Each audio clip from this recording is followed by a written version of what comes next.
So great to see you. So great to catch up. Thank you for having me over for this wonderful lunch. This looks great. I can't wait to eat. But you know, actually, first, kind of the main reason why I wanted to come here is I wanted to ask you a question about the story I'm working on. I need some advice. Can you help me? You think? Yeah, sure. Okay. What's up? So I'm working on a story on Superstorm Sandy aftermath. As you know, we're going into the second year anniversary. There's a lot to get done. This is a long process. One thing that I'm particularly concerned about, a lot of the contributors from JSHN have contacted me and they wanted me to look into how federal funding has been spent. So in this one municipality, right? So I'm wondering, how do I go about that? You're going to have to get that information from the city clerk's office, because the city clerk in any city, they're the ones who are sort of the guardians of the local public records. So that's where you're going to have to start. You're going to have to file what's known as an OPRA request. It's an Open Public Records Act request. But the key here is you got to be really specific to the document, because sometimes people just go and they say like, oh, hey, how many employees does the city have? No.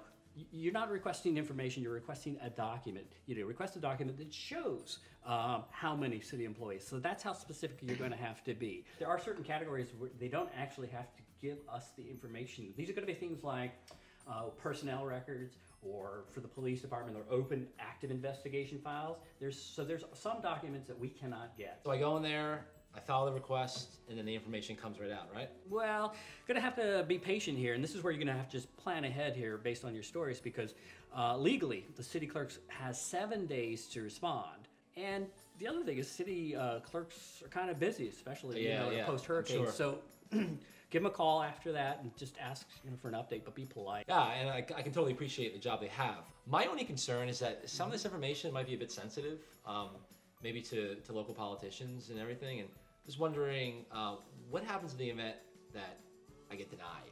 You definitely can get denied, and people often are denied. But the thing that is great is that you have the right to appeal that, and I certainly would.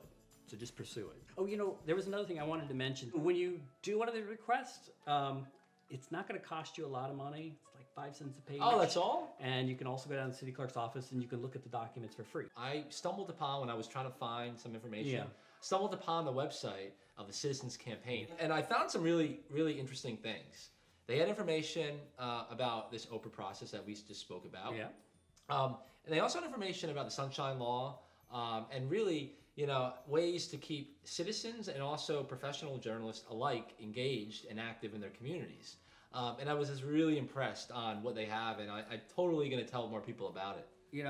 The Citizens Campaign website is like the must-go-to website. I mean, I made it a must for my interns. I said, like, go to the Citizens Campaign website, take a look, and just, whether it's the OPRA Act or anything else, they have like great tutorial videos. Everything is there. So that's where I point to them to start, sort of like basic 101. So keep me posted on the progress of your story, because I think it's a really good story, and I just think you got something really good on your hands there. Thank you so much, Alan. This is going to be so helpful. Take a look at this. You know that storm you were following? Yeah, Heather, right? Yeah, Hurricane Heather, upgraded to Category 3, turning northeast. Oh boy. You are going to be busy, man.